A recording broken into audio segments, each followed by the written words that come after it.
3 दिन के इस अमल से आपकी हर मुश्किल आसान, आपकी हर हाजत पूरी होगी इंशाल्लाह। बहुत सारे बुजुर्गाने दीन का ये किया हुआ आजमाया हुआ अमल है, आपसे शेयर करने जा रही हूँ। आपकी मुश्किलात को मद्देनजर रखते हुए ये एक ऐसा इमरजेंसी वजीफा है कि जब भी आपको कोई हाजत, इमरजेंसी में कोई हाजत या मुश्किल पेश आ जाती है तो आप ये अमल करके अपनी हाजत को पूरा कर सकते हैं। किस तरह से करना है कि आपने लगातार इसको 3 दिन करना है। अगर एक दिन नागा हो गया तो आपको नए सिरे से दोबारा इस अमल को करना पड़ेगा। आपने 3 दिन करना है। किस तरह से, गौर से तो वजह से सुन लीजिए कि पहला दिन है आपका। आपने ये अमल वैसे तो रात के वक्त कहा गया है कि सोने से पहले इस अमल को किया जाए ताकि उसके बाद आप किसी से बात ना करें और डायरेक्ट सो जाएं। और अगर मजबूरी है कोई तो फिर आप इसको किसी और टाइम पर भी कर सकते हैं और उसके बाद फिर थोड़ा सा इसको टाइम दे के और दुआ को टाइम देने के बाद फिर आप अपने मामूल के रूटीन के काम भी कर सकती हैं खवातीन के लिए। तो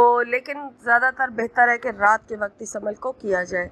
आपने जब रात को सोने लगे उससे पहले 2 रकात हाजत के नफल अदा कर रहे हैं इस तरीके से कि पहली रकात में सूरह फातिहा के बाद आपने सूरह इखलास को 50 यानी 50 टाइम पढ़ना है और दूसरी रकात में भी इसी तरह से आपने सूरह फातिहा के बाद सूरह इखलास को 50 बार पढ़ना है और 2 रकात नफल नमाज को इसी तरह से पूरा करके सलाम फेरने के बाद अपने मकसद की दुआ करनी है। और दुरूद शरीफ जो है वो नफल अदा करने से पहले और दुआ मांगने के बाद पढ़ा जाएगा। ठीक है, अब ये आपका पहला दिन था। अब दूसरे दिन का अमल कुछ इस तरह से है कि आपने इसी तरह से इस अमल को करना है 2 रकात नफल नमाज के साथ, लेकिन आपने जो सूरह इखलास की तादाद है वो 70 कर देनी है, यानी 70 मरतबा आपने पहली रकात में भी पढ़नी है और दूसरी रकात में भी 70 मरतबा आपने दूसरे दिन में सूरह इखलास की तादाद रखनी है।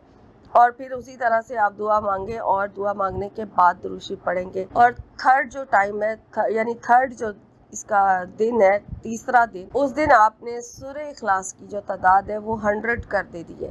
100 यानी कि पहली रकात में भी सूरह फातिहा के बाद 100 मरतबा सूरह इखलास पढ़ी जाएगी और दूसरी रकात में भी इसी तरह से आपने 100 मरतबा ही सूरह इखलास को पढ़ना है और तीसरे दिन और आखिरी दिन आपका ये अमल कंप्लीट हो जाएगा। इस तरीके से, इसी तरतीब के साथ जिस तरह से बताया गया है, बगैर नागे के रात को सोने से पहले ये अमल करें। ख्वाब में आपको इशारा हो जाएगा कि आपकी हाजत किस तरह से पूरी हो सकती है या पूरी हो चुकी है।